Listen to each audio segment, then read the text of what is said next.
शहंशाह, पूरे दिन की खोजबीन के बाद हमारे घुड़सवार लौट आए हैं। शहंशाह वो दरिया से ऊपर की तरफ गए हैं। यकीन है? हाँ शहंशाह, कोई शक नहीं।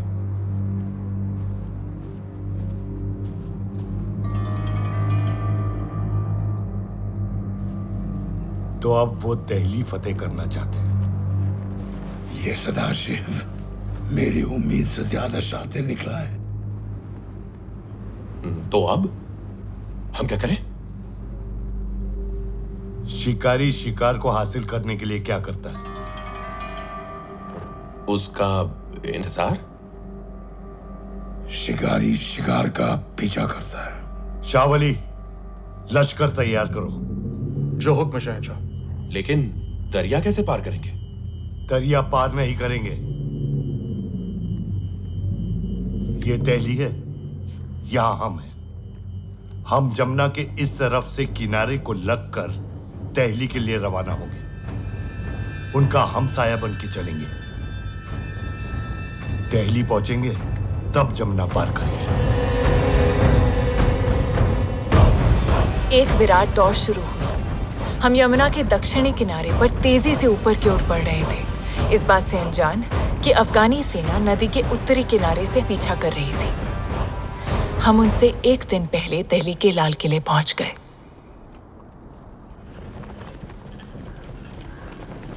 देखिए,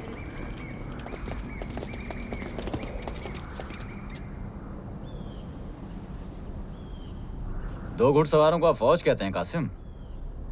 कोहरा है, उसे हटने दीजिए।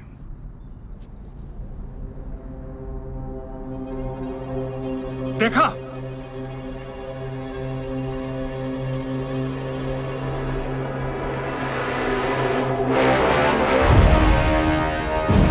यकायक कहां से आ गए?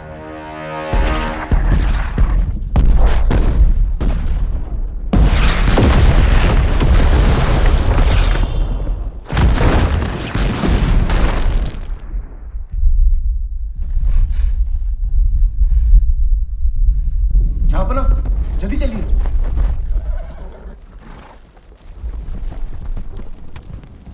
तोपशियों, तोपों का मुंह 2 इकाई ऊपर। जी जनाब, हाँ जनाब, हाँ जनाब।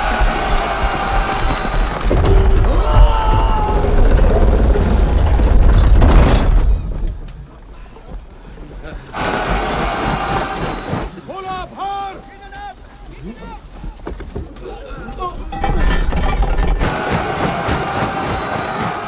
दुश्मन बेदाग।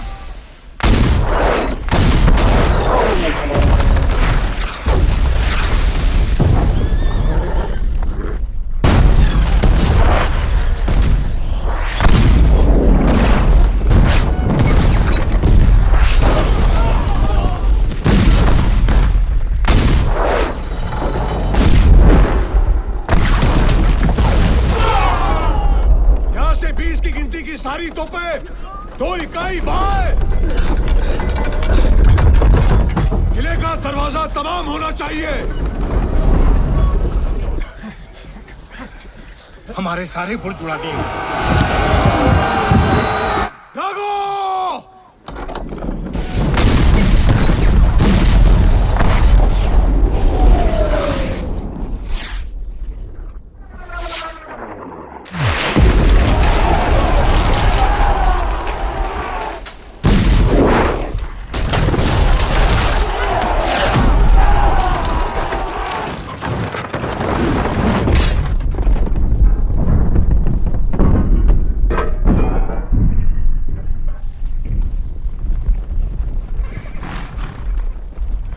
घोड़सवार सेना तैयार। तैयार। तैयार। आक्रमण!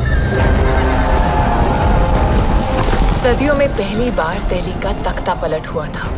दिल्ली चाहे कितनी भी बेबस और खजाना खाली थी, लेकिन अब मराठों की थी।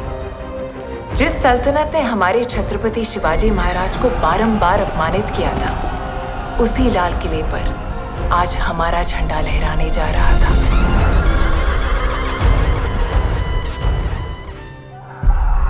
इस धरती पर अनगिनत योद्धा हुए, पर इतिहास ने उन्हें 2 ही नाम दिए, विजित या पराजित। पानीपत की लड़ाई एक ऐसी लड़ाई हुई जिसे इतिहास भी विजय और पराजय में ना लाद सका। पानीपत की तीसरी लड़ाई, जिसे मैंने अपनी आंखों से देखा, स्त्री की लात से निकलकर रणभूमि में तपकर मैं भी उस तूफान के साथ साथ बह रही थी जो दुश्मनों को उखाड़ फेंकने निकला था। सदाशिव राव भाव मेरा राया। इस युद्ध की शुरुआत से पहले हालात कुछ ऐसे थे। 1758 के आते आते पूरे हिंदुस्तान में उत्तर पश्चिमी अफगान सीमा पर अटक के किले तक मराठा साम्राज्य फैला हुआ था।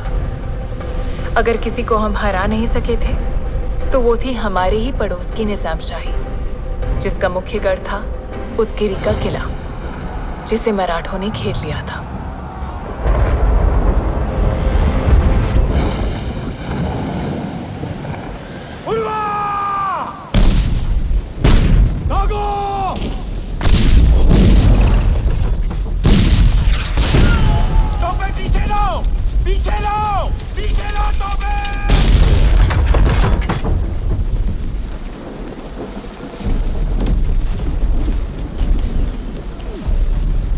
तोपचियों, 40 की 40 तोपें, 2 इकाई ऊपर।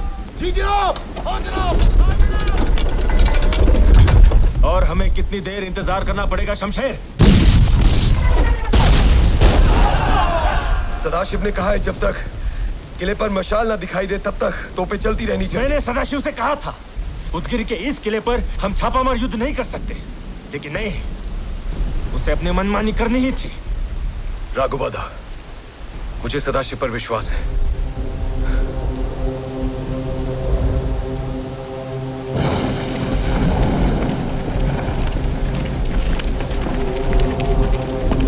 ज्योतिबा चनावानो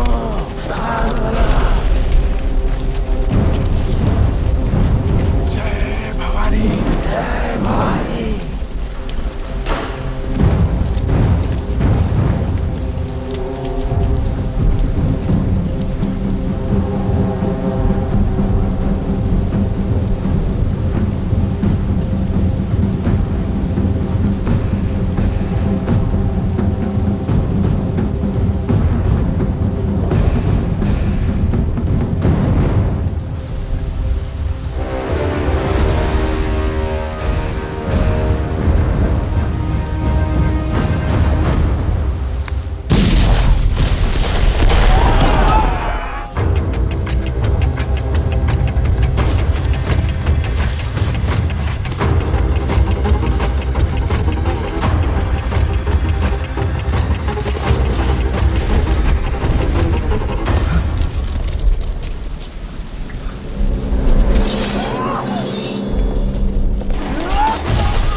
लड़े।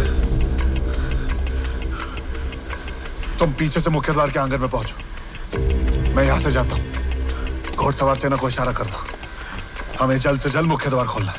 जा, भीड़ कमी है। चला।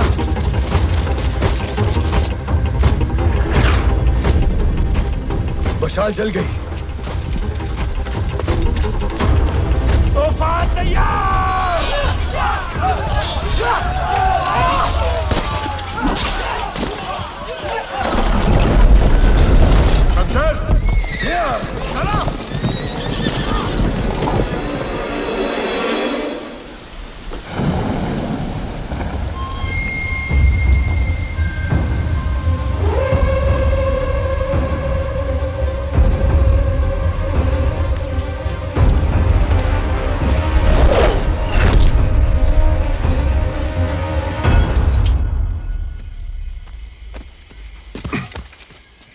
सलार और तोपखाना सदर इब्राहिम खान गार्दी।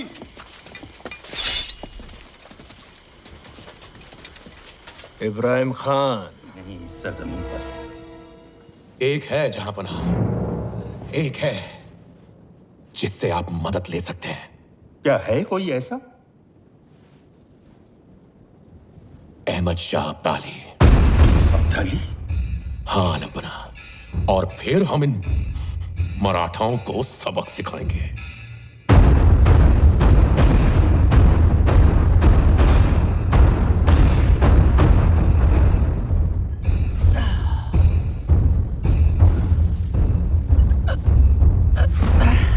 क्या हुआ? चलो तुम्हारे 5 और बचे। 1 2 3 4 5।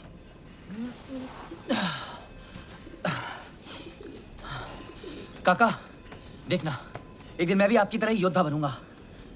क्या फायदा? तलवार घुमाने के बजाय किताबों में संख्याएं घुमानी पड़ेंगी।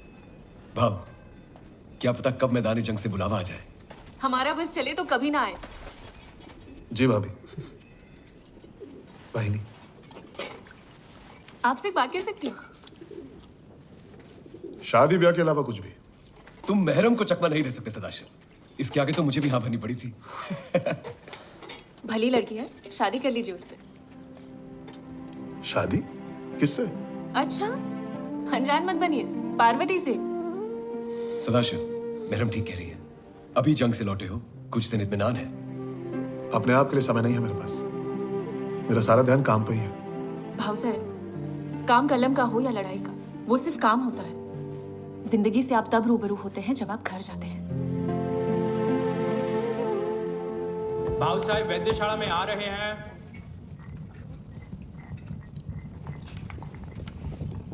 भानु,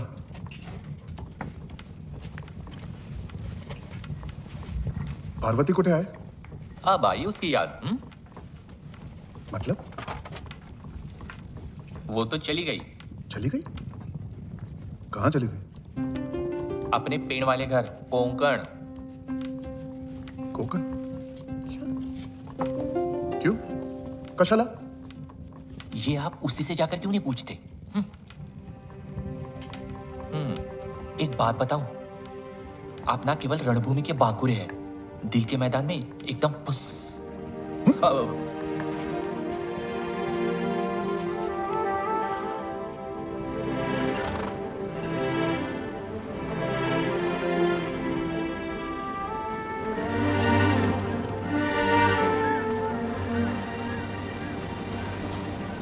उसने मिलने से मना कर दिया।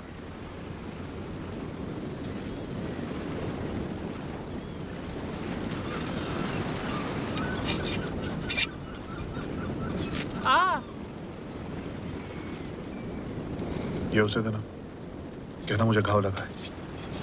आप योद्धा लोग भी बड़े निराले हो, टेढ़े तीर निशाना सीधा। जा लवकर भानु।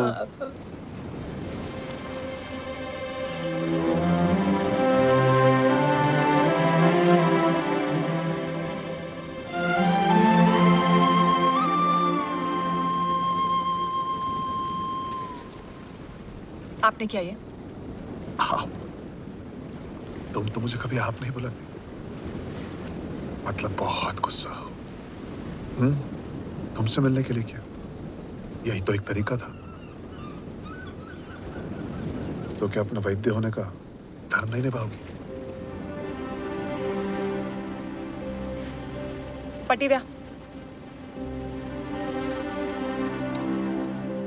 उस दिन मेरी आवाज कुछ ज्यादा ही ऊंची हो गई थी ना, क्षमा कर। लेकिन ऐसे बिना बता चले आने की क्या जरूरत थी? मैं स्वयं अपनी इच्छा से नहीं गई थी, मुझे जाने के लिए कहा गया था। किसने कहा? गोपिका बाई ने। गोपिका बाई? तुम्हारा माहिती है, जब मैं 11 साल की थी तब पहली बार पिताजी मुझे शनिवार वाड़ा ले गए। वहां मैंने तुम्हें देखा। मैं नहीं जानती थी कि तुम कौन हो, क्या हो। मैं तो बस तुमसे प्रेम करने लगी। बाद में पता चला कि तुम पेशवा हो, लेकिन मेरे लिए तो तुम हमेशा सदाशिव थे। आज पता चला कि किसी का दर्जा कितना मायने रखता है। दर्जा? हो पेशवीन कोपिकाबाई यही सोचती है ना कि मुझ जैसे छोटे वर्ग की जड़ी बूटी घोटने वाली लड़की शनिवार वाड़ा में कैसे रह सकती है। भला समझ ला, तुमने भी मुझे इसी कारण से दूर रखा ना, हो ना? एक बार कह देते। पार्वती ऐसा कुछ नहीं है, मैं भी तुमसे उतना ही प्यार करता हूँ जितना कि तुम।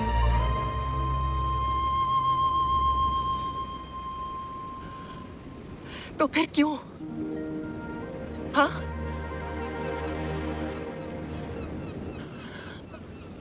एक योद्धा का परिवार किस उथल पुथल में जीता है, ये मुझसे बेहतर और कौन जान सकता है। मुझे कभी मेरे पिताजी का साथ नसीब ही नहीं हुआ।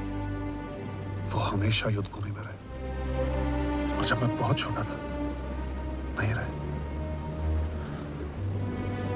मैं भी तो एक योद्धा हूं, और जो मुझ पे बीती मैं नहीं चाहता। मेरी पत्नी पे, मेरे बच्चों, मेरे परिवार पे वो गुजरे। तुम अपना पूरा जीवन भविष्य के भय में कैसे जी सकते हो? मेरा आज तुम ही हो, तुम्हारा आज क्या है?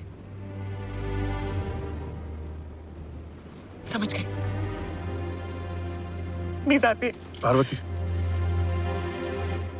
मेरा आज, मेरा कल, मेरा परसों, परसों तुम ही हो। खरंच? खरंच।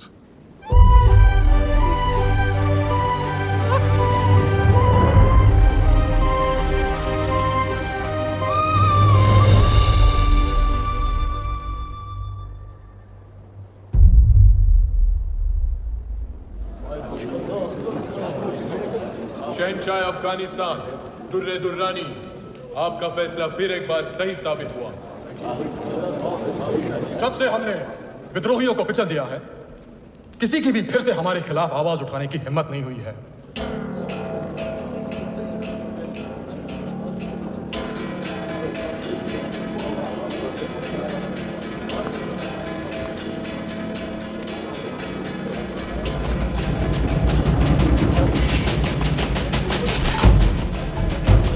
लेकिन फिर भी जरूरी यह है कि हमें चौकन्ना रहना चाहिए।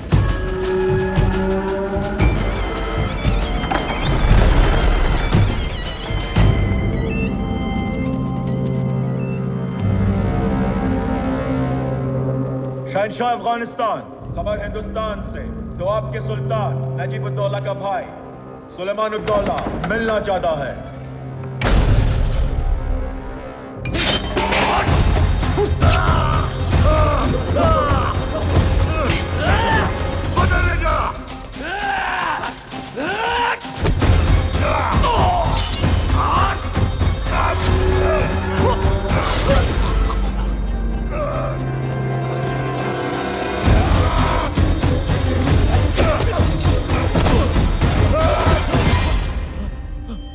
मुर्तुजा,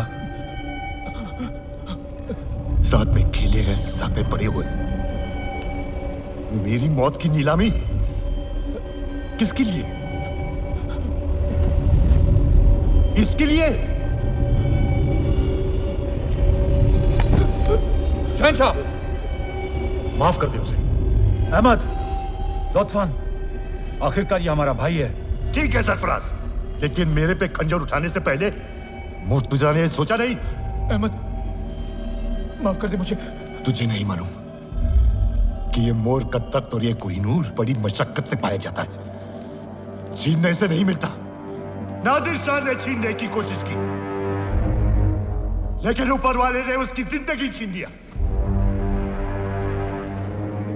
मैंने मेहनत करके नादिर से पाया ऐसे, लेकिन मैं तुझे ऐसे ही दे देता हूं। क्या चाहिए तुझे?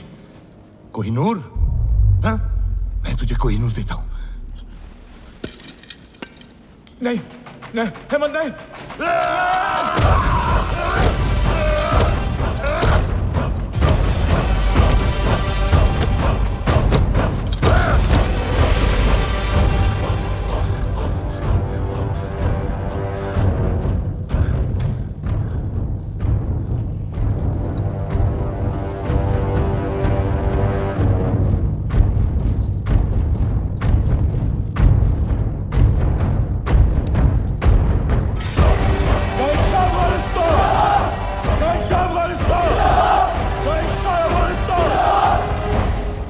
इसे बाहर लेके आओ। मुझे खुली हवा चाहिए।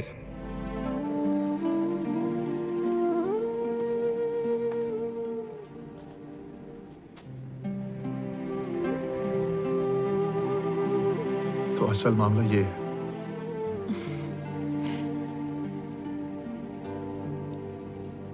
अगर यही बात है तो चलो, खुशी से चलो। लेकिन पार्वती भाई, एक बात बता दे, मेरे जीवन तुम ही हो और तुम ही रहोगे।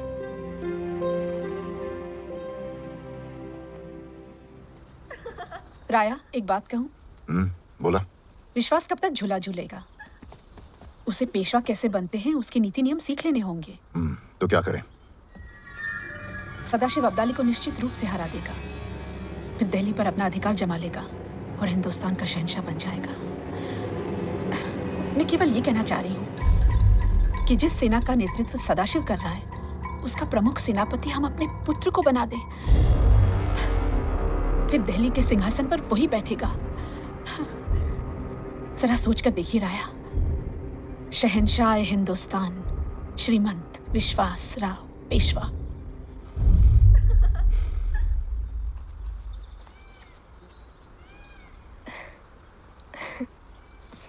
विश्वास, बात दिल्ली और अब्दाली की है। संकट भरी मुहिम है। हाँ, लेकिन ये भविष्य के पेशवा के लिए सीखने का एक अच्छा अवसर होगा।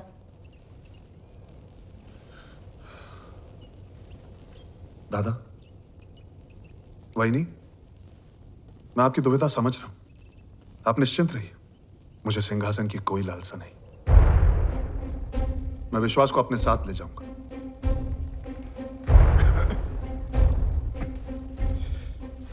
आश्वासन दो, तुम उसकी रक्षा करोगे। अपने प्राणों से बढ़कर।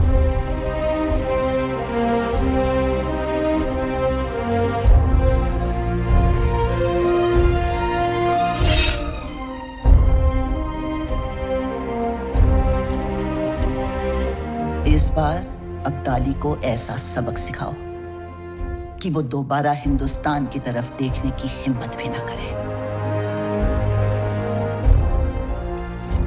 मैं विजय तिलक लगाने की प्रतीक्षा करूंगी। आयुष्मान भव।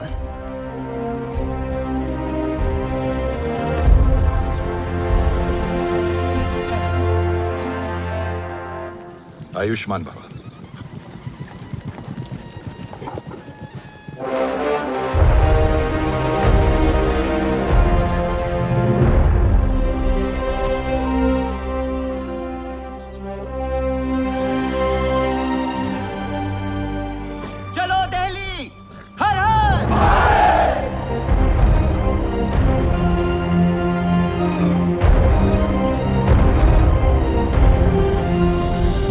आ गए।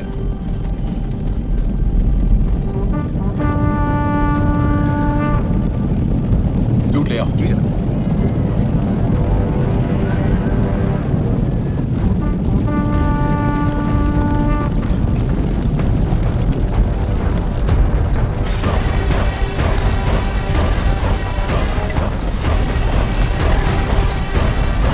शहंशाह अफगानिस्तान, सलाम आपका। आपके दीदार से दिल बाग बाग हो गया। ना सिर्फ मैं बल्कि ये सरजमी, यहाँ के तमाम बाशिंदे आपका बेकरारी से इंतजार कर रहे थे। उम्मीद है सफर खुशगवार रहा होगा। 5 दरिया पार करना खुशगवार नहीं होता, लेकिन सब जायज हो जाता है जब हिंदुस्तान के ये मीठे फल मिल जाते हैं।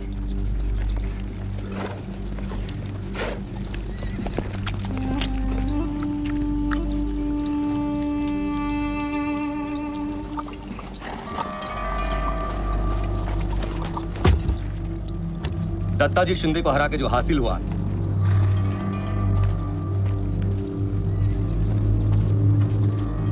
शिंदे और होलकर पिछली 2 नस्लों से मराठाओं के रथ के 2 पहियों के जैसे थे। दत्ता जी का कत्ल करके एक पहिया तो मैंने तोड़ दिया। अब ये रथ ज्यादा दिन तक नहीं दौड़ेगा शहंशाह। बेहतरीन। और आपके लिए एक बुरी खबर है। क्या हुआ? मुगल शहंशाह दूसरे आलमगीर नहीं रहे। ये कैसे हुआ? आपके लिए लिखा हुआ शहंशाह का एक खत उनके वजीर इमादुल मुल्क के हाथों लग गया। आया रब, पीर साहब की इबादत अभी खत्म होने ही वाली है, तशरीफ लाइए।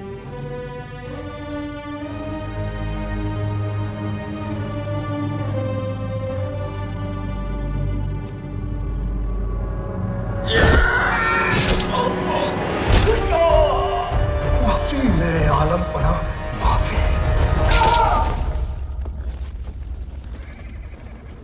अब तख्त पर कौन है?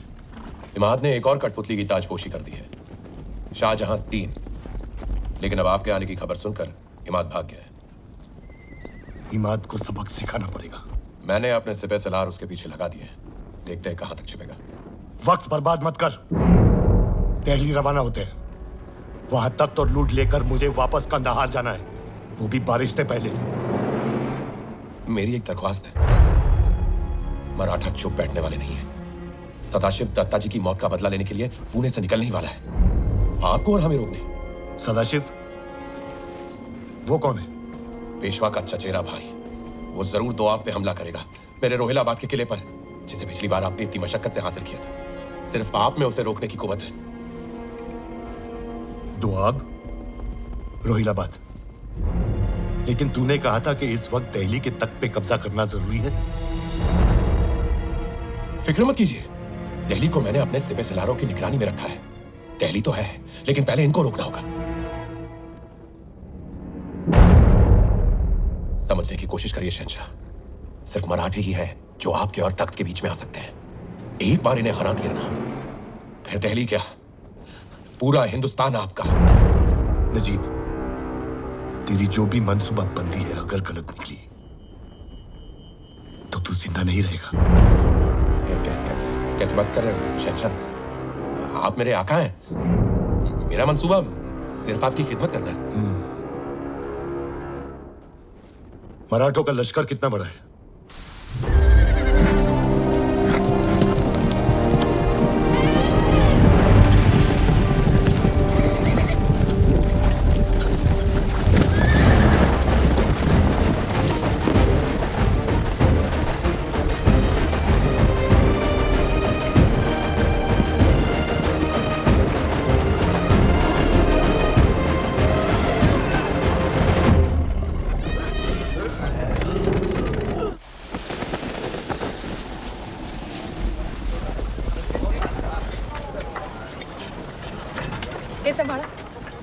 भानु, उस तंबू को वैद्यशाला बना दो और ये सारी औषधियां उसमें रखवा दो। वो पार्वती भाई, ये चला चला चला। ये सब क्या है?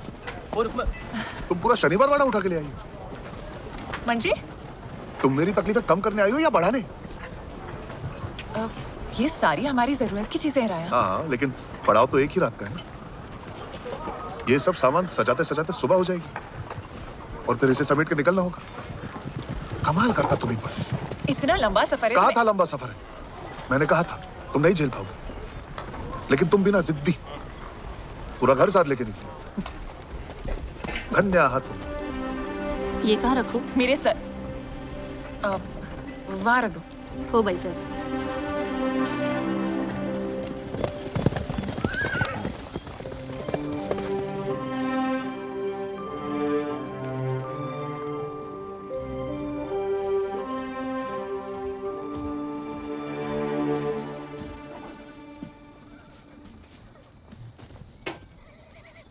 वाह,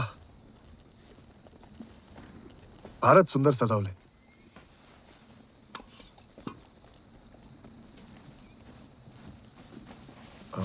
पार्वती, पार्वती। जवळ नका येऊ। का?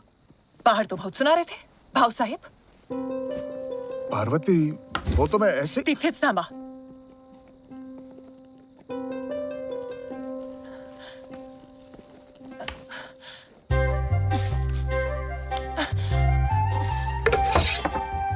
जवळ नका येऊ। असं का?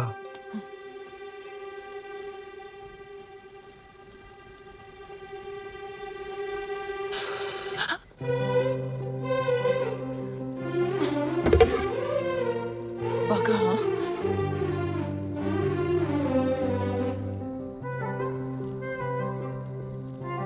वक्त तो है। एक बात कहूं, आज पहली बार समझ में आया कि अपना घर क्या होता है। क्षमा पार्वती भाई, चुप था। नया नया लगन है ना मेरा। और अब सम्मानित किया जाता है स्वर्गीय श्रीमंत बाजीराव और मस्तानी के पुत्र और पेशवा के भाई शमशेर बहादुर। युद्ध में दिखाई गई शूरता के लिए पेशवा के चचेरे भाई श्रीमंत सदाशिवराव भाऊ का अभिनंदन किया जाता है। आप तो हमारे गले के हार हैं। काका, ये आपके लिए। विश्वास?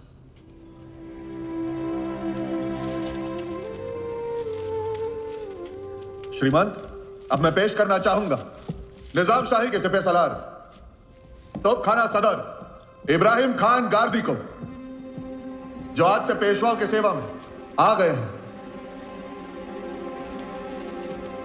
श्रीमंत, मैंने 30 साल तक निजाम की खिदमत की और कभी भी उनका साथ नहीं छोड़ा।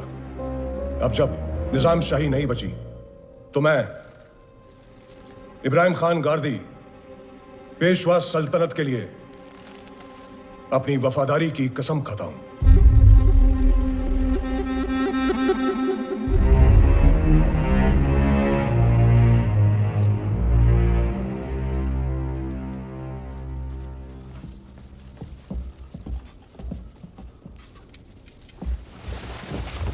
इन्होंने वो काम करके दिखाया है जो हम में से कोई पेशवा नहीं कर पाया।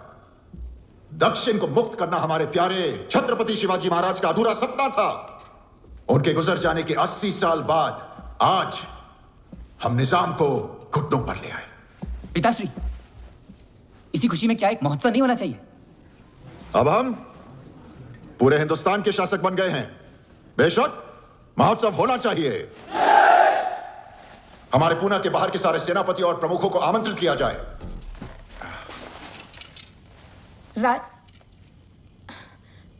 एकांत जी भाई साहब।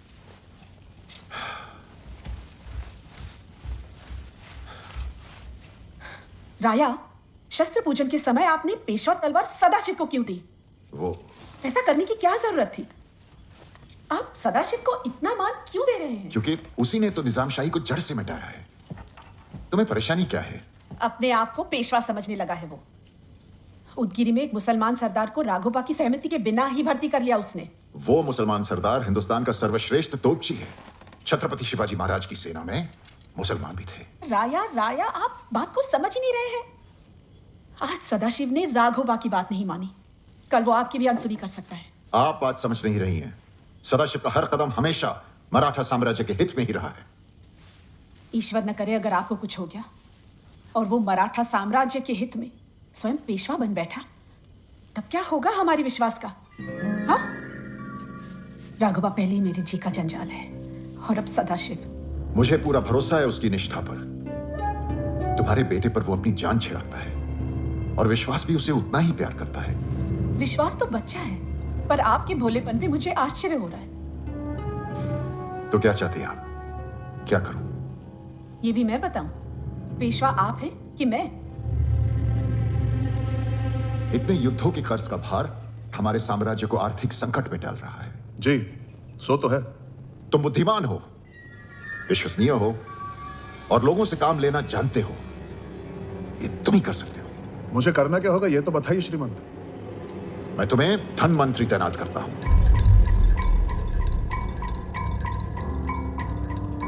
धन मंत्री? और मेरा काम कौन करेगा? वो ये अच्छा सुझाव है राया। आपके इस निर्णय से सदाशिव यहीं पुणे में रहेंगे और फिर राजधानी की सुरक्षा के लिए एक बलशाली योद्धा चाहिए। राघोबा भी तो है। एक से भले दो।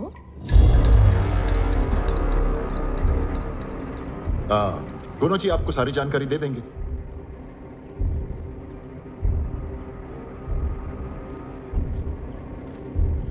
जब निर्णय लिया ही जा चुका श्रीमंत, तो मैं आज्ञा का पालन करूंगा। ये तो अच्छा हुआ। अब मैं आपसे युद्ध कौशल भी सीख पाऊंगा और आप 1500 सूर्य नमस्कार कैसे करते हैं ये भी सीखूंगा।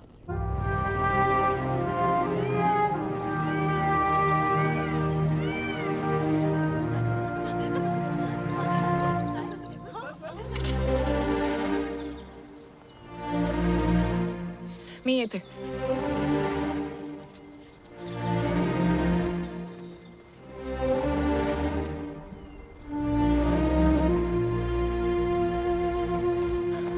अरे देवा, 7 फेरे लेने के बाद मैं पहुंच ही गई तुम तक.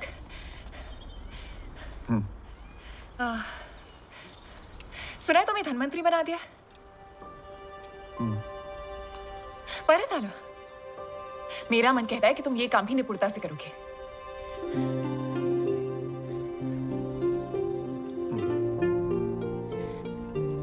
खैर सांगू, मुझे तो बड़ा ही सुकून मिला जब सुनो युद्ध में है जी. अब कम से कम तुम यहाँ तो दिखोगे. वो कहते हैं ना, आप एक योद्धा को उसकी तलवार से अलग नहीं कर सकते. ये मुझसे बेहतर कौन जानता है. तुम ये जो कोशिशें कर रही हो ना पार्वती, मत करो. 7 नहीं भले 70 सीढ़ियां चढ़कर तो मुझ तक पहुंचो. मेरे जीवन में 7 फेरे नहीं है, समझत कसं नहीं तुला. समजायचं काय. अब डोर तुम्हारे हाथ में नहीं है. मैंने बहुत तपस्या की है. कणेश्वरी देवी के 108 उपवास रखे हैं मैंने, माहिती है. अब मैं तुम्हें कहीं और जाने नहीं दूंगी. देखना, तुम मेरे हो जाओगे. वो दिन दूर नहीं. खाओ खाओ, भरायला लागलाय. अब क्या तभी मिलोगे जब अगला खाओ लगेगा. हार जला पार्वती, आता बात कर.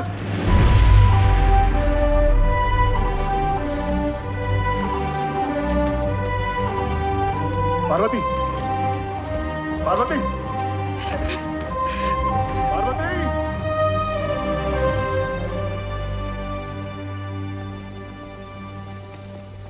वो पार्वती सदाशिव के साथ. लगता है एक मामूली राज्य वैद्य पेशवा की रानी बनने के सपने बुन रही है. होएगा, मेरे रहते नहीं हो पाएगा.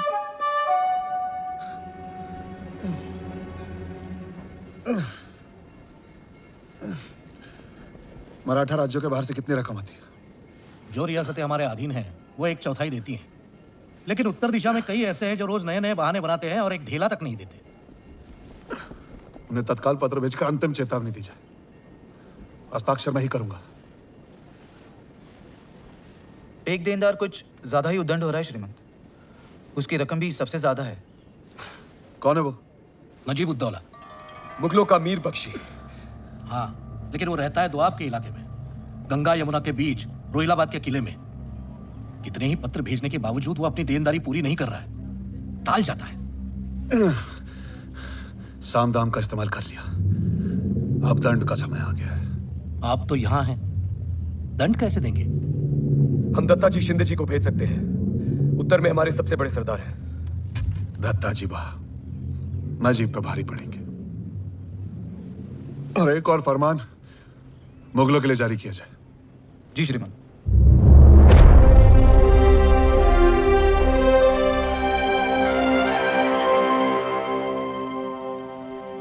और इस अहमदिया करार के मुताबिक मुगलिया सल्तनत को अगर मराठाओं की ओर से आक्रमणकारियों से अपनी सुरक्षा जारी रखनी है तो आपको 1/4 की रकम अदा करनी होगी, जो कि आपने अभी तक नहीं की.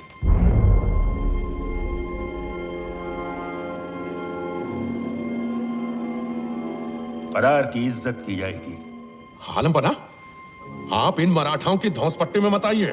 हम इन्हें रुक जाओ नजीब, रुक जाओ. इतने उतावली मत दिखाओ. फरमान अभी तक खत्म नहीं हुआ.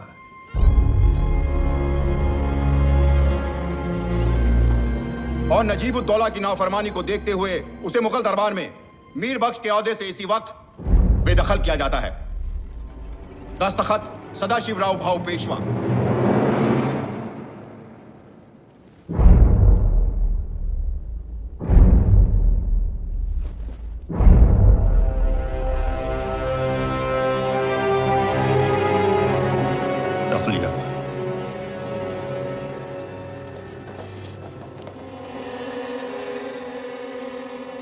नजीब-उद-दौला, आलम बना, मराठों की इतनी जुर्रत की मुझे हटा दिया.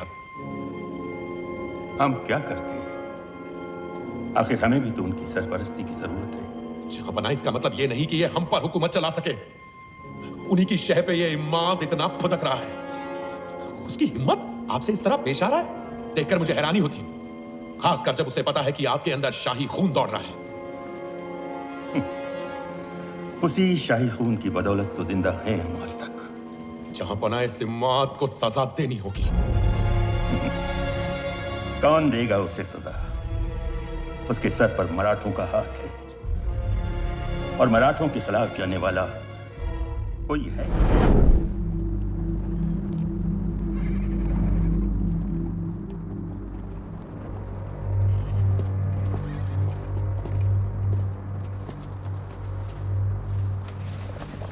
अलीजा, पिछली बार मराठे अटक पहुंचे थे, अब कहीं कंधार ना पहुंच जाएं। दिल्ली के बादशाह और दूसरे हिंदू राजाओं के साथ हम सब आपसे इल्तिजा करते हैं कि अब आप एक भी दिन जाया ना करें।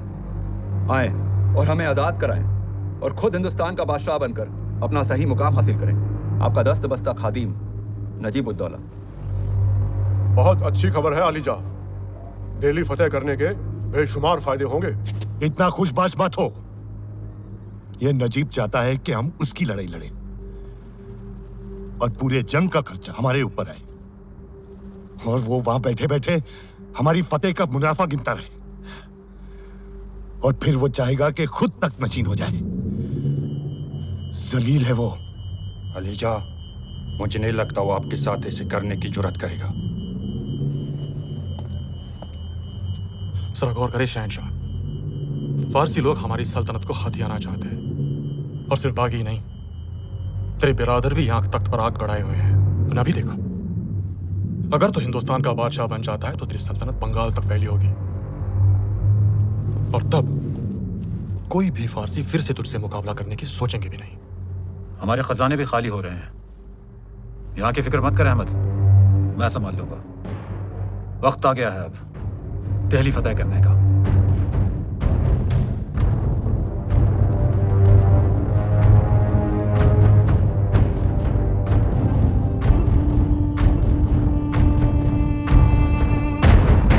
चलो हिंदुस्तान।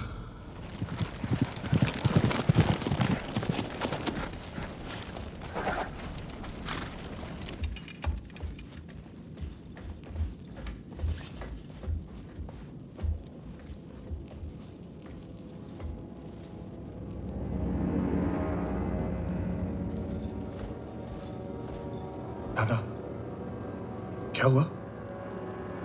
दत्ता जी जिंदे नहीं रहे। दत्ता जी? कैसे? नजीब उद्दौला। वो नजीब से चौथ की रकम लेने गए थे, तब उसने उन्हें धोखे से मार दिया।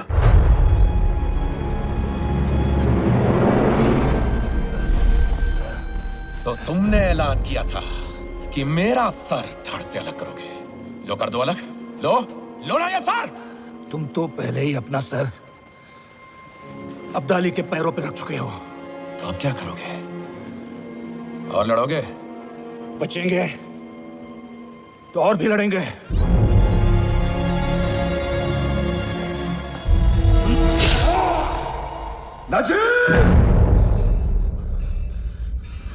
लेकिन नजीब में इतनी हिम्मत कैसे आई कि वो एक मराठा सरदार को मार सके? क्योंकि उसने अहमद शाह अब्दाली से हाथ मिलाया है। अहमद शाह अब्दाली? सभी मंत्री और सेनापतियों को अभी इसी समय गणेश दरबार में बुलाया जाए। दत्ता जी की हत्या मराठा साम्राज्य पर सीधा प्रहार है। और अब्दाली के आने का मतलब है पूरे हिंदुस्तान पर आक्रमण। इस बार 1 लाख की फौज लेकर आ रहा है वो। पिछली बार इतनी लूटपाट मचाई, कत्लेआम करके यमुना का पानी लाल किया था। इस बार हमें उसे रोकना होगा। श्रीमान, अब्दाली शनिवारवाड़ा नहीं लाल किले पर कब्जा करने आ रहा है। उत्तर में इतनी दूर उनकी लड़ाई लड़ने हम भला क्यों जाए? इसलिए कि दिल्ली में इतना दम नहीं कि वो अब्दाली का मुकाबला कर सके। और ये मत भूलिए, हमने उन्हें वचन दिया, चौथ की रकम के बदले आक्रमणकारियों से उनकी रक्षा करेंगे। अपना कर्तव्य निभाने का समय आ गया है। अतमाघार नहीं। पर साहब, श्रीमंत, मैं आपको ध्यान दिलाना चाहता हूं, हम अभी अभी एक लड़ाई लड़ चुके हैं। सैनिक इतने थके मांदे हैं कि अपना जरा बख्तर भी नहीं उठा सकते। एक और युद्ध का बोझ कैसे उठाएंगे? ठीक कह रहे हो आप, पर और कोई विकल्प भी तो नहीं है। वो 1 लाख की फौज लेकर आ रहा है तो लिंगो जी, कोई आपके घर पर हमला करेगा तो आप शत्रुओं की संख्या गिनोगे या फिर पूरी ताकत के साथ उसका सामना करोगे? बोला बोला। मैं इस सदाशिव से सहमत हूं। हमें हमारी सेना भेजनी चाहिए। ठीक है, अगर ऐसा है तो राघोबा को जाना चाहिए। जो आज्ञा श्रीमंत। हमारे घोड़ों ने सिंधु और कावेरी का पानी पिया है, तो ये यमुना क्या चीज है? मुझे 1 कोटि मूल्य का स्वर्ण और 80,000 की सेना चाहिए। पण राघोबा दादा, पेशवा संपत्ति इस समय कम है, तो जो है उसी में काम चलाना पड़ेगा। अगर ऐसा है तो अब तक ये धनमंत्री के ओहदे पर क्या कर रहे थे? राघोबा, आपने अटक अकेला भले ही जीता, लेकिन आप कर्जे के बोझ के साथ लौटे थे। मैं उसी को हटाने में लगा हुआ। हमारे शत्रु दिवाले होने चाहिए और हमारा साम्राज्य हिंदुस्तान में सबसे ज्यादा संपन्न, पर यहां तो उल्टा है। ये ठीक कह रहे राघोबा। अरे राघोबा दादा, जहां तक सेना का संबंध है, हमें यहां भी तो चाहिए। दिल्ली बचाने के चक्कर में हम पुणे को दांव पर नहीं लगा सकते, इसलिए आपको 40,000 की सेना ही मिल पाएगी। 40,000? बस इतनी सी? 40,000 की सेना कम नहीं है राघोबा। क्या जानते हो आप? क्या जानते हो आप उत्तर दिशा के बारे में? एक उदगिरी क्या जीत लिया, आप समझते हो कि युद्ध के बारे में आप सब कुछ जानते हो? दिल्ली कोई बच्चों का खेल नहीं है सदाशिव भाऊ। आपकी तलवार जंग खा रही है और अपने कलम के तीरों से आप अब्दाली का मुकाबला नहीं कर सकते। मेरे हाथ में तलवार वापस लौटा के तो देखिए। असका, बिना स्वर्ण और सिर्फ 40,000 की सेना लेकर कर सकते हो आप? श्रीमंत, आप आदेश दीजिए, मैं इन्हीं साधनों के साथ अभियान का नेतृत्व करूंगा। चिट्ठी बराबर सोना और मुट्ठी बराबर सैनिकों के साथ तुम कैसे करोगे? श्रीमंत, रास्ता लंबा है, इसलिए हमारे उत्तर के जो सेनापति हैं, जैसे होलकर, शिंदे, बुंदेले, उनकी मदद के साथ रास्ते में जो आने वाले रजवाड़े हैं, उन्हें वास्ता दूंगा मातृभूमि का। क्या उन्हें मना पाओगे? हाँ बिल्कुल, वो तो सदा हमारे समर्थक रहे। और जब अब्दाली से सामना होगा तो एक संयुक्त बलशाली विराट हिंदुस्तान सेना देखकर वो भाग खड़ा होगा। और अगर वो वहीं खड़ा रहा तो हम उसके पैर उखाड़ देंगे।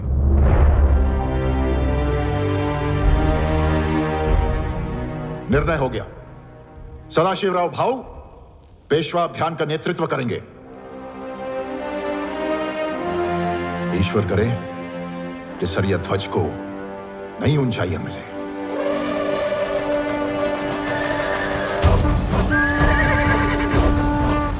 ये अटक का किला आज से फिर रानी सल्तनत का हिस्सा हो गया है।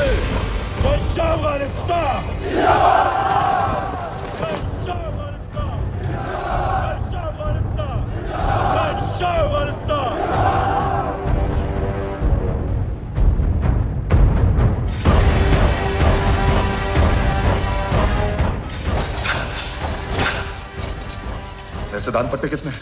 20,000। और भाले कितने हैं? 5,000। कम है, 10,000 और बनवाइए। जी श्रीमान। रेशमी पार्वती बाई ये का है? पार्वती, तुम यहाँ? मेरा मतलब है आप यहाँ क्या कर रही हैं? वो मुझे देखना था कि आपके हथियार और ज़ेरा पत्थर ठीक है या नहीं। ये तो कारण नहीं हो सकता। राया, एकांत, ओ भाई साहब। तुम ये बांधते। जी भाई साहब।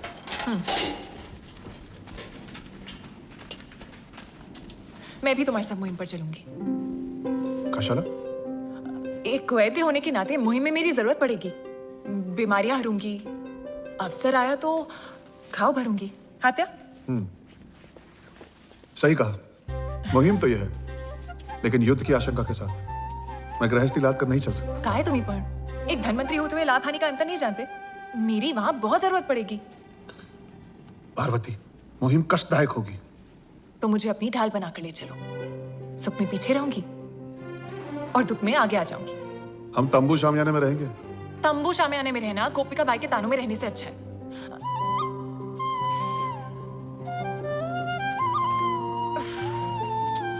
राया, मैं तुम्हारे साथ रहना चाहती हूँ। जो भी संकट आए, मैं चाहती हूँ हम साथ मिलकर सामना करें। आणि आणि आणि काय नहीं। आणि काय पार्वती? मैंने सुना है जब पेशवा अकेले मुहिम पर जाते हैं तो एक मस्तानी के साथ लौटते हैं। नवाब साहब, एक मुसलमान भाई दूसरे मुसलमान भाई की बात अनसुनी करेगा तो कैसे चलेगा?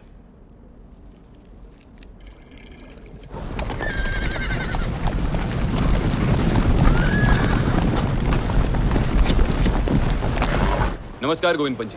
आइए आइए। प्रणाम। नमस्कार गोविंद पंत जी, आपसे फिर से मिलने का सौभाग्य मिला। मेरा भी सौभाग्य है श्रीमान। आइए। गोविंद पंत जी, ये क्या हुआ यहाँ? भीषण बरसात में पुल बनाने ही नहीं दिया। जो बनाया था टूट गया, नावें बह गई। मैंने पूरा प्रयास किया श्रीमान, लेकिन प्रकृति से कौन जीता है?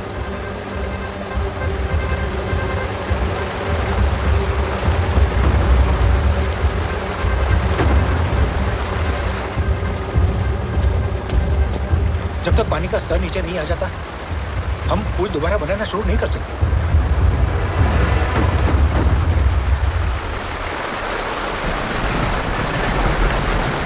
उस किनारे पर बहुत हलचल है।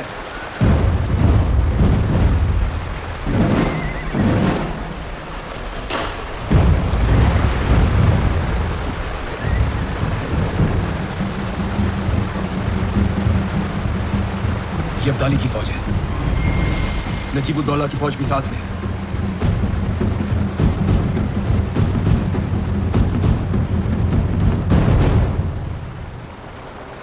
ये दूसरे ध्वज किसके?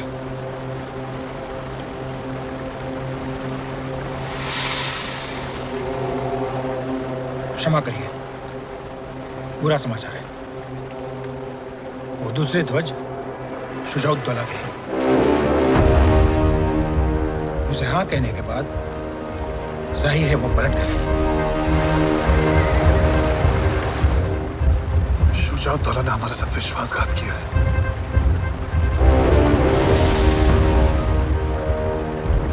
हमारे साथ सूरजमल जी हैं।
लगातार 1 महीने तक नदी के उस पार की अफगानी फौज और हम बस एक दूसरे को ताकते रहे। जो मुहिम अब तक उमंगों भरी थी, अब अपना भयानक चेहरा दिखाने लगी। श्रीमंत, पुल नहीं बन सकता। बारिश भी रुकने का नाम नहीं ले रही है। बोले पानी कैसे उतरेगा? भोजन और सामग्री भी समाप्त होने के कगार पे। कब तक प्रतीक्षा करें? श्रीमंत, आज्ञा हो तो मैं एक सुझाव दूं? जी कहिए। मैं समझता हूं हमें वापस लौट जाना चाहिए। अगले वर्ष दोबारा आ जाएंगे, बरसात से पहले। और अब्दाली को लूटपाट और मारकाट करने की खुली छूट दे। हाँ मल्हार राव जी। नहीं, बड़े हुए कदम वापस नहीं लौटते। फिर हम क्या करें?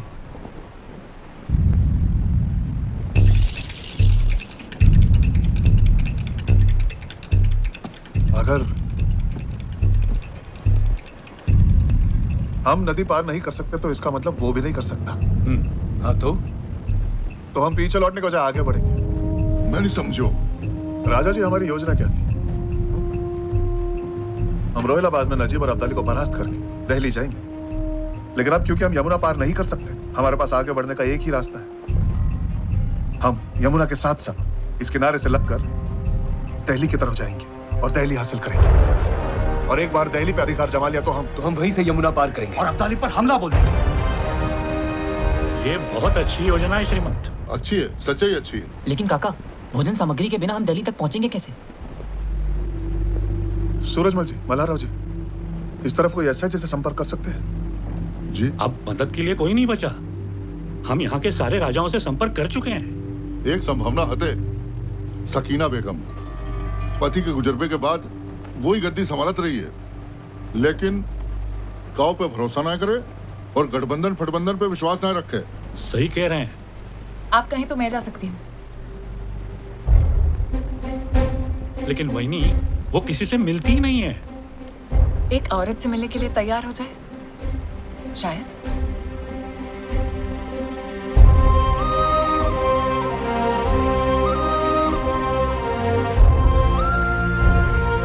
आपको जाना चाहिए।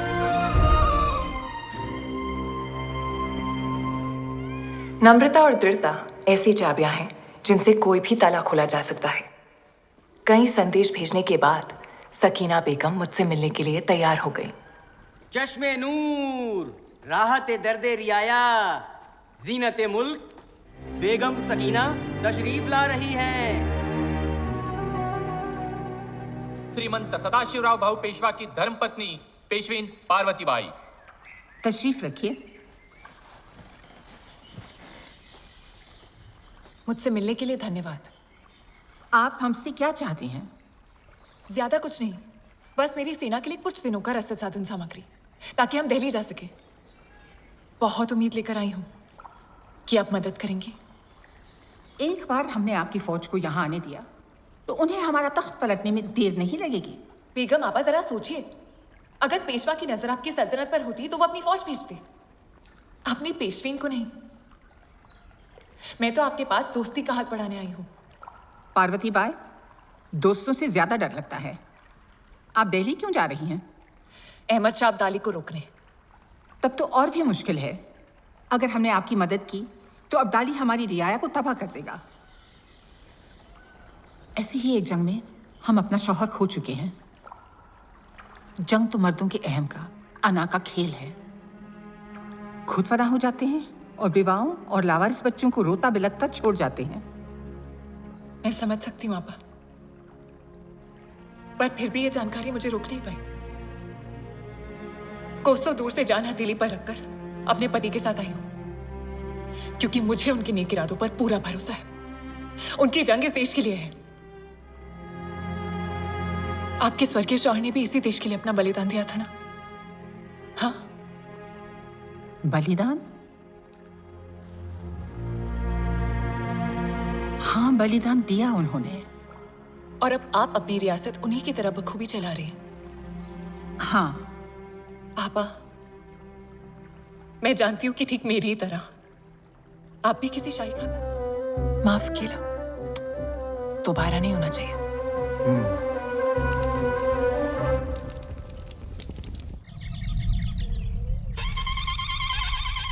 जैसे जैसे हम उत्तर की ओर बढ़े, मराठा तुतारियों ने हमारी मुहिम के इरादों की खबर दूर दूर तक पहुंचा दी। जिन राजाओं को न्योता भेजा जा चुका था, वो श्रीमंत विश्वासराव पेशवा की सेना से जुड़ने लगे। यह सिर्फ आपका ही सपना नहीं है, हमारा भी है। हम आपके साथ हैं। धन्यवाद राजा करमवीर जी, हमें स्वीकार है।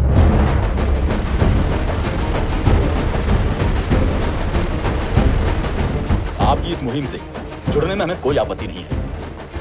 हमें आनंद हुआ, धन्यवाद। एक महीने बाद घने जंगल, पर्वत और नर्मदा और चंबल जैसी नदियों को पार करते हुए हम धौलपुर पहुंच गए, जहां हमारे मराठा सरदार हमारी प्रतीक्षा कर रहे थे। यावे, यावे। पेशवीन पार्वतीबाई, पेशवीन राधिकाबाई और मेहरमबाई। वहीनी, इन तीनों के पिताओं के साथ कंधे से कंधा मिलाकर हम युद्ध लड़े हैं। तो भाऊ साहब, आपके मन में योजना क्या है? उत्तर में सबसे बड़ी सेना और साधन जिन राजाओं के पास है वो है माधव सिंह और विजय सिंह, 5-5 हजार की सेना। राजा सूरजमल 10,000, आराधक सिंह 5,000 और गंगा के पार नवाब शुजाउद्दौला 20,000 की सेना। हमें बस उनको मनाना पड़ेगा। जहां तक शुजाउद्दौला का प्रश्न है, मैं सरदार गोविंद पंत जी को संदेश भेज देता हूं कि वो तुरंत जाकर उनको मनाए।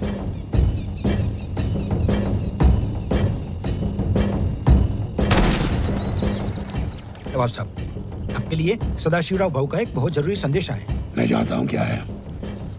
गोविंद जी, देखिए, मैं दो चट्टानों के बीच पिसना नहीं चाहता। एक बात और, अब्दाली को हराने के बाद सदाशिव भाऊ आपको दिल्ली का वजीर बनाना चाहते हैं।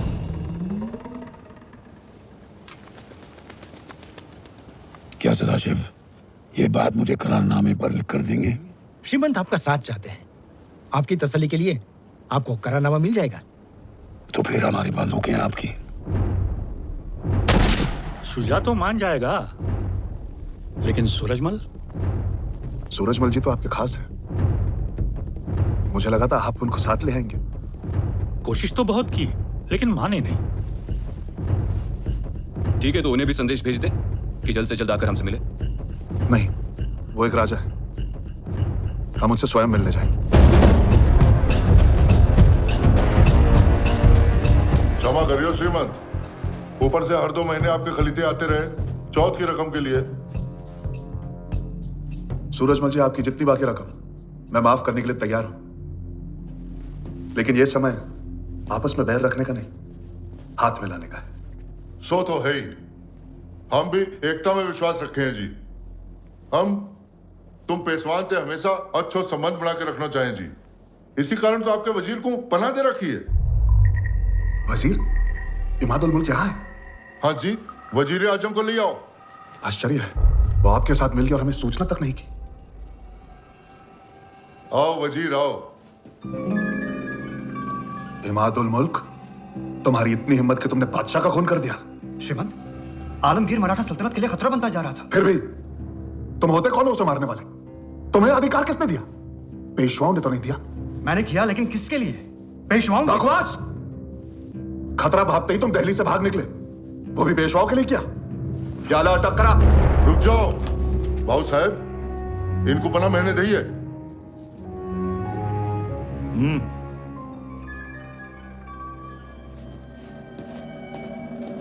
भाऊ साहब, आप जे ध्यान में रखो कि उत्तर में मामलो उलझो गयो है। पर रही बात गठबंधन की, तो नजीब को खत आयो तो अब्दाली को साथ देवे के ताई। लेकिन अब मुझे पतो है वाको का जवाब देनो है, और तुमने इतनी बड़ी जिम्मेदारी उठाई है तो हम तुम्हारे साथ हैं। बात खत्म। जय हो राजा जी, यही तो आपकी महानता है। हमारी 10,000 की सेना और साथ में भोजन पानी सब आपको मिलेगा। और इस तरह धीरे धीरे मराठा सेना की संख्या बढ़ती गई। जंग के लिए सेना जुटाना भी अपने आप में एक जंग है। 4 लोगों के परिवार का पेट भरना मुश्किल हो जाता है। अगर आपके परिवार में 50,000 सदस्य हों तो क्या हो, लेकिन हम तैयार थे।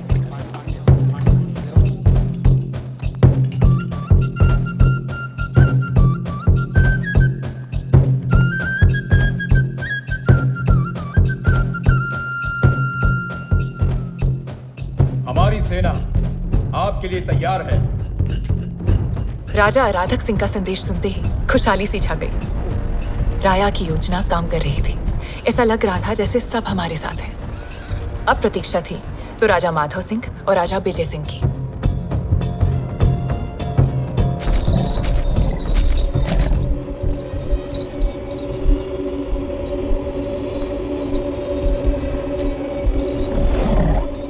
हमें उम्मीद है हमारे गजराज आपको पसंद आए होंगे। हमारे शाही अस्तबल से हैं, आपके लिए छोटे से तोहफे हैं। जबरदस्त माधो सिंह, लेकिन मेरे और मेरी फौज के मतलब के नहीं है। फिर भी तशक्कुर। धन्यवाद। धन्यवाद। कहिए। मराठे हमें हराने के बाद हम पर धौंस जमाते हैं। अब ज्यादा दिन नहीं कर पाएंगे। दिल्ली हासिल करने के बाद हमारी अगली मंजिल पुणे है। मराठों को उनकी हैसियत बताने के लिए हमारी सेना और साधन अपने ही समझिए। उन्हें अगर हरा दिया गया तो हम आपकी बेहतर सेवा कर पाएंगे। फिक्र ना करें, हम मराठों का सफाया कर देंगे। आपसे आज्ञा लेते हैं। आपके हुक्म की प्रतीक्षा रहेगी।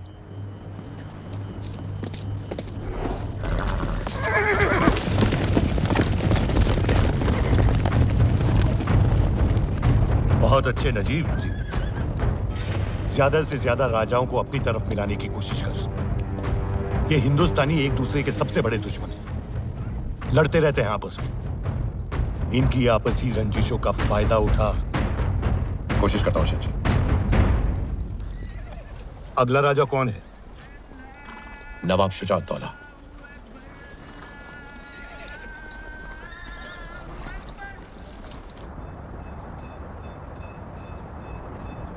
और चंद्रपुर के राजा ने कहा है अगर उन्हें रसद की कमी पड़ती है तो हमारे गुप्तचरों ने बताया है कि अब्दाली इस समय रोहिलाबाद में है, दोआब यमुना के किनारे।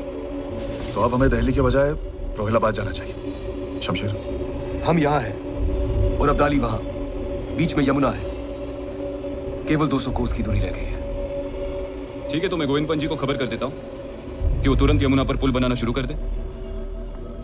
भाऊ साहब, एक बात बताऊं आपको, अगर लड़ाई द्वाब में होनी है तो शूजा को साथ होना बहुत जरूरी है। बिल्कुल ऐसा ही होगा। गोविंद पंत जी ने उन्हें मना लिया है। नजीबुद्दौला जी, सुना है आपके अफगानी आका आए हुए हैं। नवाब साहब, उन्होंने खुद मुझे आपसे मिलने के लिए भेजा है। मराठाओं के खिलाफ जंग में हम आपका साथ चाहते हैं। लेकिन हम में और आप में आगे तो सुन लीजिए। मराठाओं को हराने के बाद वो आपको वजीर हिंदुस्तान बना देंगे। इसमें क्या बड़ी बात है? ये वादा तो मराठा हमारे साथ पहले कर चुके हैं। क्या भरोसा सदाशिव अपने अल्फाज पर कायम रहेगा? अहमद शाह अब्दाली ने तो लिखकर भेजा, आप खुद देख लीजिए।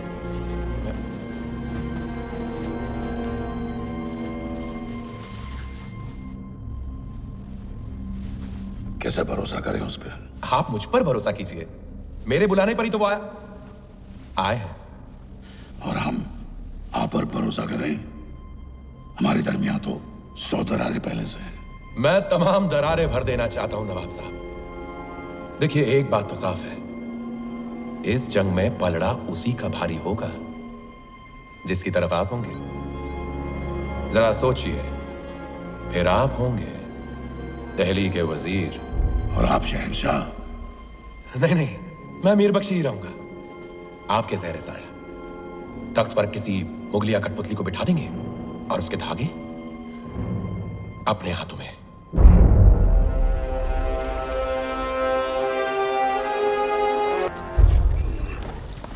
गोविंद पंत जी, आपकी 10,000 की सेना यमुना पार फंसी हुई है ना?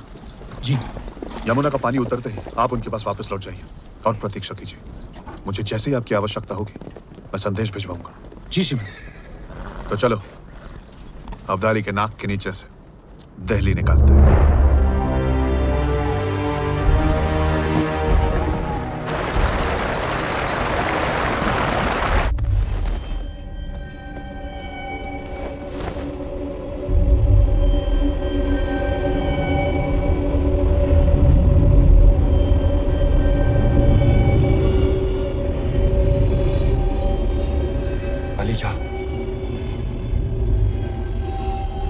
खुशखबरी है, मराठा जामने किनारे से लौट गए। उनकी तंबू का नाम निशान नहीं है, भाग लिए।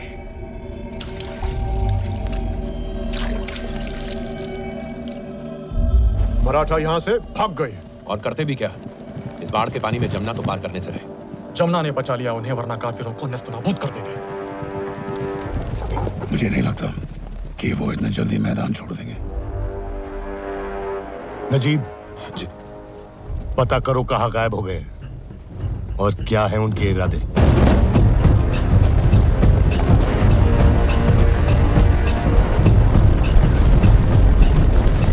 हमें कितना समय लगेगा? दिल्ली पहुंचने के लिए 10 दिन और उसे हासिल करने के लिए 4 दिन। याद रहे, दिल्ली में अब नजीब की भी फौज है।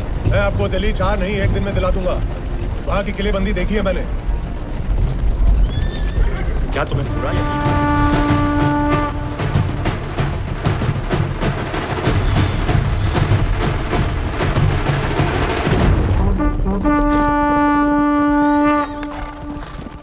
इतनी जल्दी उन्होंने कैसे ले लिया दिल्ली को? यमुना के इस ओर ऐसा कोई तो किला होगा जो अब्दाली ने हासिल किया है। कुंजपुरा है, दिल्ली के उत्तर में। अब्दाली का बहुत खास किला है।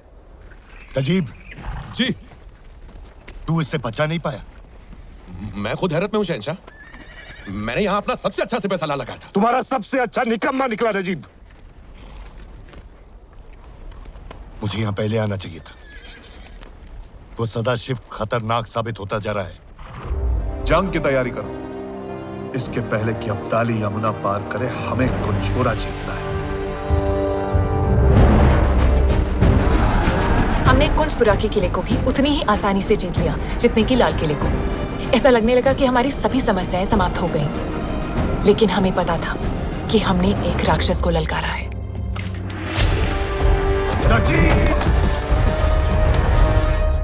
एक के बाद एक जंग हारता जा रहा हूं मैं। पहले दिल्ली और अब कुंजपुरा। सब तेरी गलत सलाह की वजह से। एक मशवरा देता हूं। नहीं चाहिए मुझे तेरा मशवरा। माफी दुरानी, मुझे माफ कर दीजिए।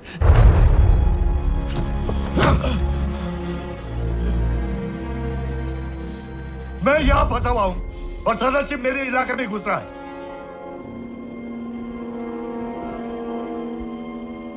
अब वो पंजाब की तरफ जाएगा और सिखों को अपने साथ मिला लेगा।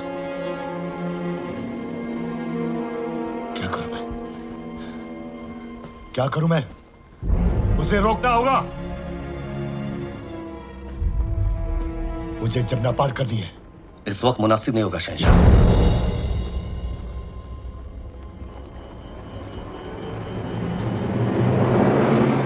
तेरा मशवरा नहीं चाहिए मुझे। मुझे जमुना पार करनी है, अभी, इसी वक्त।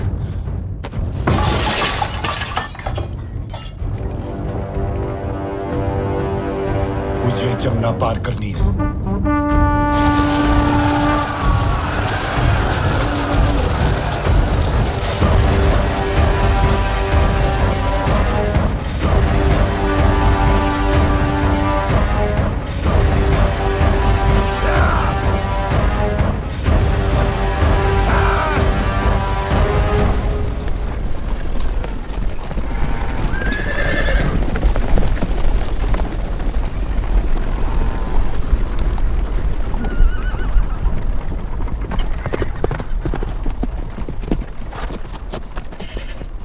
अब्दाली ने नदी पार कर ली।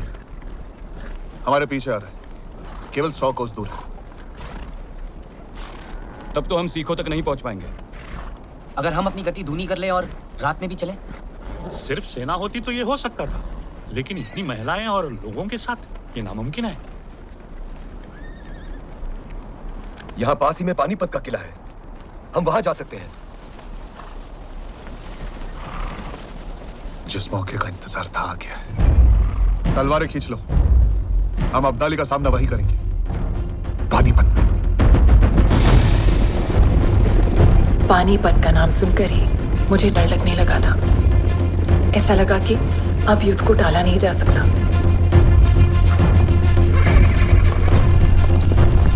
पानीपत का किला।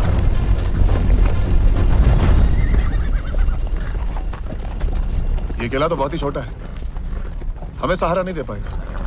हमें इसके आसपास ही अपनी छावनी लगानी होगी। चलो।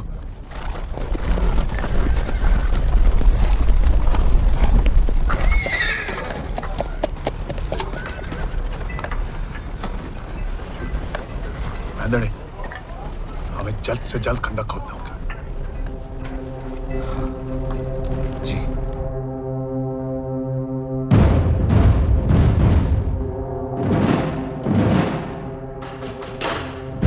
इंतजार का खेल शुरू हो चुका था, लेकिन हम तो पहले से ही कठिनाइयों से गुजर रहे थे। भोजन सामग्री खाली हो गई थी। श्रीमंत, 3 दिन हो गए, सेना ने किसी ने कुछ नहीं खाया है। गुड़ के अलावा कुछ नहीं बचा है। और हमारे सहयोगी सिख ना तो रसद भेज पा रहे थे, ना सेना। समझ नहीं आ रहा क्या करें, कैसे मदद करें सदाशिव बाहू की। क्या बताएं भाऊ साहब, जमुना के उस तरफ फंस गए थे हम, इसलिए आने में देरी हो गई। नहीं यार राधक सिंह जी, आप बिल्कुल सही समय पर आए। हम आपके आभारी हैं। सेना कितनी लाए हैं? 5000। राजा अराधक सिंह का हमसे जुड़ जाना एक बहुत बड़ी राहत थी, लेकिन ये खुशी ज्यादा देर नहीं टिकी।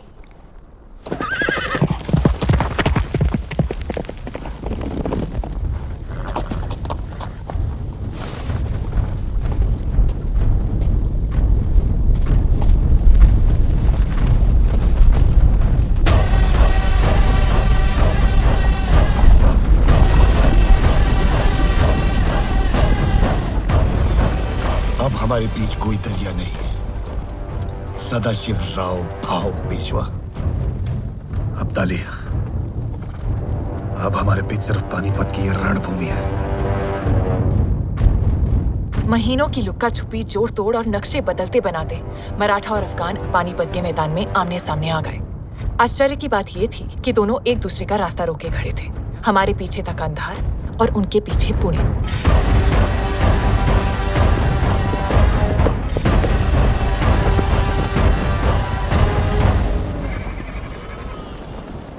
शहंशाह, सारे इंतजाम सूरज जलने से पहले हो जाएंगे। शहजादा तैमूर शाह अब्दाली अपनी फौज के साथ छावनी पहुंच गए हैं।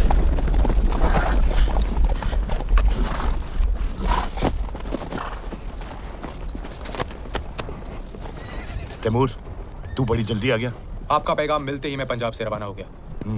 लेकिन अबू, एक बुरी खबर लाया हूं। क्या? जल्दी बता। खबर कंधार से है। सरफराज चचा ने तख्त उलटने की साजिश चली है। भारी पैमाने पर गिरोहबंदी शुरू हो गई है।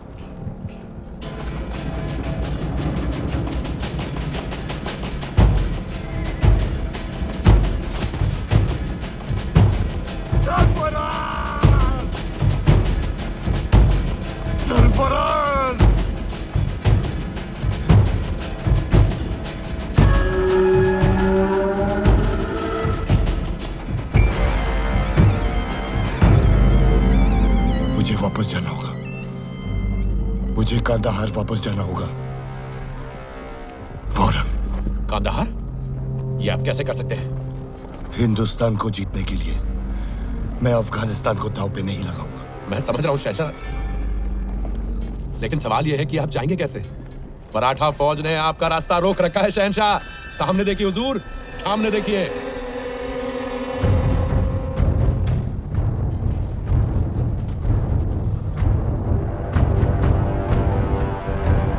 लेकिन अगर मैं इस जंग में फंसा तो कांदाहार हार जाऊंगा।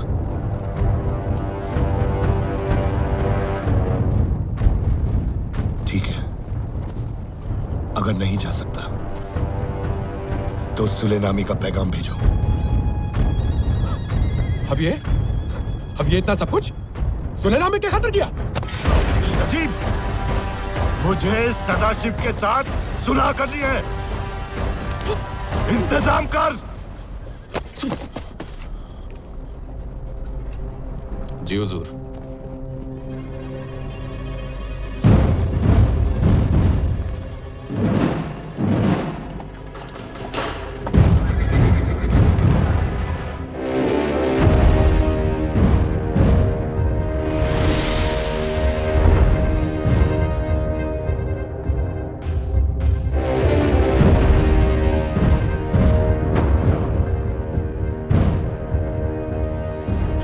अफगानिस्तान दुर्रे दुर्रानी अहमद शाह अब्दाली। श्रीमंत सदाशिव राव भाऊ पेशवा। मुझे बताया कि आप सुलह करना चाहते हैं। मैं आपके साथ हूं, क्योंकि युद्ध हमेशा सल्तनत को उजाड़ देते हैं। इस बात को जानने के लिए बड़ी दूर से आया है। आना पड़ा, दुश्मन को रोकने, 1000 कोस दूर। लंबा सफर तो मैंने भी तय किया है। हाँ किया है, लेकिन लूटने के लिए। हम आए हैं रक्षा करने के लिए। तुझसे बहस करने का वक्त नहीं है। मैं जंग नहीं चाहता। अगर तू भी नहीं चाहता तो मेरी शर्त माननी होगी। कैसी शर्त? मैं अमनो अमान के साथ कंधार लौट जाऊंगा अगर तुम मराठा नर्मदा के दक्षिण में रहो और दिल्ली मेरे हवाले कर दो। नहीं, आप अटक के उत्तर में ही रहेंगे, जिस दिशा से आप आए हैं, और दोबारा इस धरती पर कदम नहीं रखेंगे। मैं तुझे एक मौका और देता हूं। दिल्ली की उत्तर की सारी जमीन मेरी और दक्षिण की तेरी। आप अटक के उत्तर में ही रहेंगे और दोबारा हिंदुस्तान में कदम नहीं रखेंगे।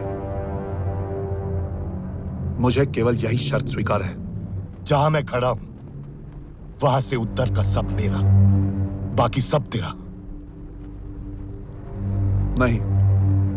मुनासिब बात कर बच्चे, नहीं तो मेरी मुहिम बेईमानी हो जाएगी। और मेरी मुहिम बेईमानी हो जाएगी अगर एक घुसपैठिया हिंदुस्तान की मिट्टी पे बना रहता है। और आप इस समय जिस धरती पर खड़े हैं ना, वो मराठा साम्राज्य ही है। तू छोटी सी जमीन के टुकड़े के लिए अपनी जान देने जा रहा है। मैं इस धरती की मिट्टी के एक कण के लिए भी मरने को तैयार हूं। ठीक है, तो फैसला यही कर लेते हैं। कीजिए फैसला। शहंशाह, श्रीमंत, ये सुलह का शामियाना है, सौदे का। लड़ने के लिए तो पानीपत का सारा मैदान तैयार पड़ा है।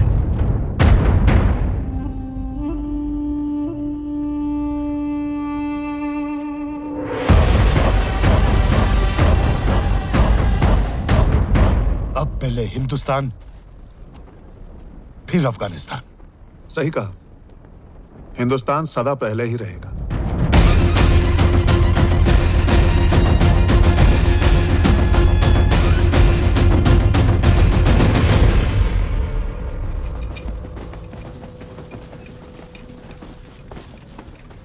खबर है कि मराठा कल जंग के लिए तैयारी कर रहे हैं। उनकी फौज 1.25 लाख की है और हमारी है 75,000। अगर हमें जीतना है तो हमें चौकोर व्यवस्था करनी होगी और ऐसे आगे बढ़ना होगा। हमारा लक्ष्य केवल एक, अफगान फौज की सुरक्षा दीवार को तोड़ना। इब्राहिम अपने तोपचों के साथ सबसे आगे होगा, उसे हाथी दल की मदद लगेगी। उसके पीछे बंदूक सेना, फिर घोड़सवार और सारे सैनिक सबसे पीछे चलेंगे। हमारा लक्ष्य एक ही होगा, अफगानों के बीचों बीच घुसकर उन्हें तहस नहस कर देंगे। मेरे बाएं तरफ तैमूर, नजीब, सुलेमान और नवाब साहब के दस्ते तैनात रहेंगे। मेरे बाईं तरफ शमशेर, विठल विंचुरकर और दामाजी गायकवाड़। दाएं में शाह वली खान और वहाब खान। शहंशाह, मेरे दाएं तरफ सेना का नेतृत्व करेंगे जंको जी और मल्हार राव जी। हमेशा की तरह मैं पीछे से जंग पे निगाह रखूंगा। एक दस्ता हमेशा मेरे साथ रहेगा। उनके पीछे होंगे नाना पुरंदर, यशवंत पवार, अंताजी माणकेश्वर। राधक सिंह जी, आपकी 5,000 की सेना मेरे लिए हमेशा तैनात रहेगी। जी श्रीमंत। और मैं बीचों बीच अपनी हुजूरात सेना के साथ रहूंगा। सारे स्त्री परिवार, तीर्थयात्री और सेवक इस टीले पर रहेंगे और उनकी सुरक्षा के लिए सेना की एक छोटी सी टुकड़ी तैनात रहेगी। अपने अपने सेनाओं को तैयार करो। मल्हार राव जी,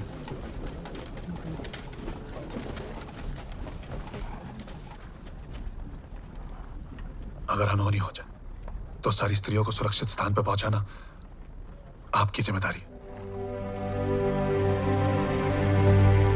काका, आपने सबको उनकी जगह बताई है, मैं कहां पर रहूंगा?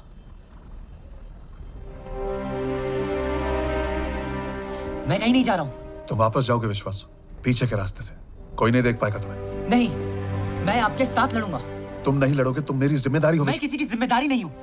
पुणे में माँ मेरी रक्षा करती, यहाँ पर शमशेर काका और आप। मुझे अपनी मातृभूमि की रक्षा करने का अवसर कब मिलेगा? हम तुम्हारी रक्षा इसीलिए करते हैं क्योंकि तुम एक पेशवा हो। ठीक कहते हैं, लेकिन अगर आप मेरी रक्षा करते रहेंगे तो मैं पेशवा कैसे बन पाऊंगा? मैं इस सेना का सेनापति हूं, मैं लड़ूंगा।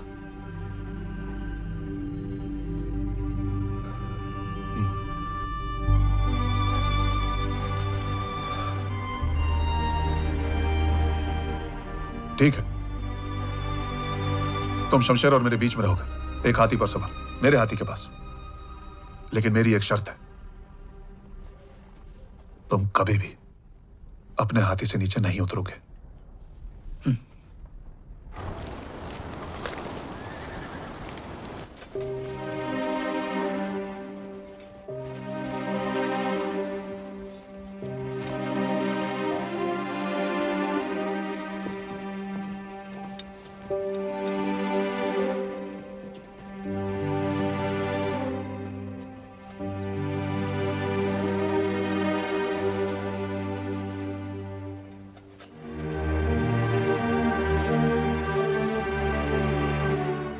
क्षमा करा रहा है, पर तुम्हें देने के लिए आज मेरे पास केवल यही है,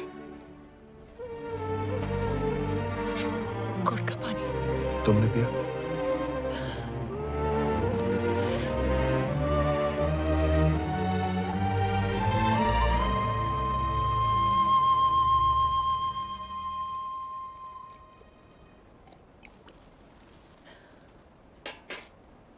पार्वती, अगर मुझे कुछ हो जाए मुझे कुछ हो जाए, मुझसे वादा करो तुम सती नहीं जाओगी।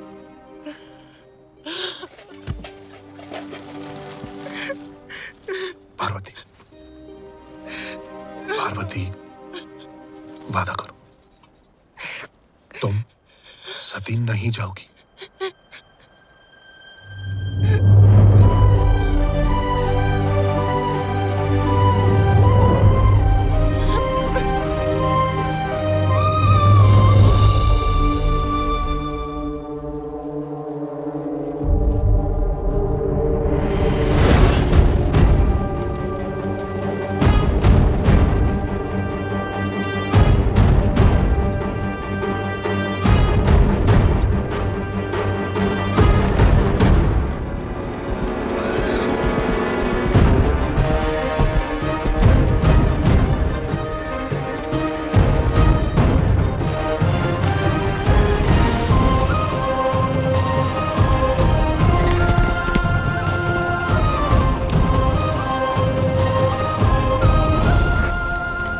भाइयों, अपने चारों तरफ देखिए, यह है हमारी हिंदुस्तानी सेना का चेहरा।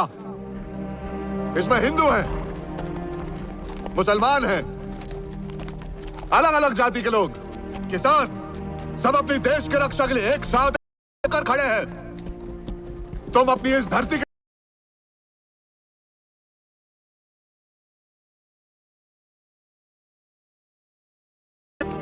जो सैकड़ों मील चलकर आए हैं तुम्हारे साथ इस मुहिम पर, कंधे से कंधा मिलाकर लड़ गए।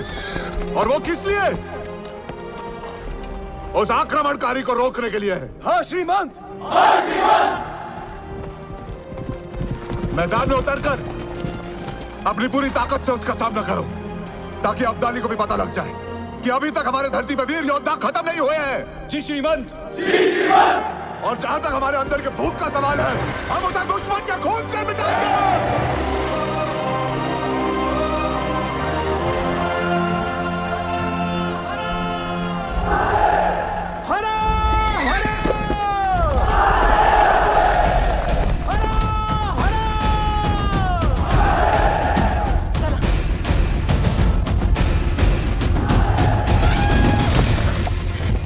श्रीमंत विश्वासराव पेशवा आदेश दे।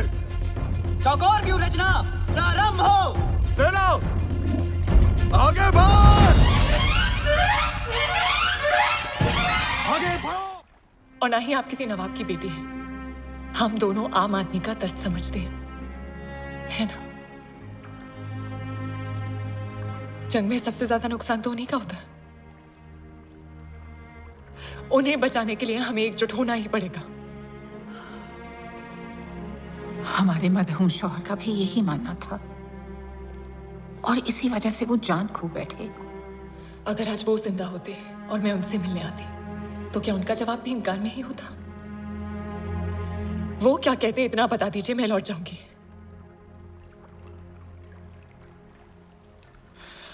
वो कहते, फख्र की बात है पार्वती बाई, आपने उस अब्दाली को रोकने के लिए इतना लंबा फासला तय किया। हमारा ज़मीर अब हमें खामोश रहने की इजाजत कैसे दे सकता है? ऐसा ही कुछ कहते हैं।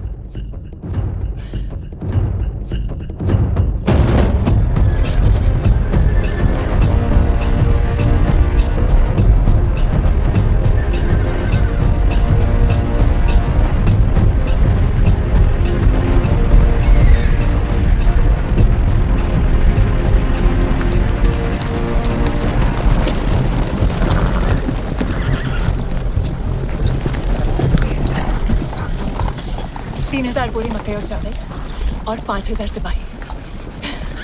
मैंने सकीना आपा को पूरे समर्थन के लिए राजी कर लिया। तुम सच में अद्भुत हो पार्वती। हमें अब एक भी पल गंवाना नहीं है।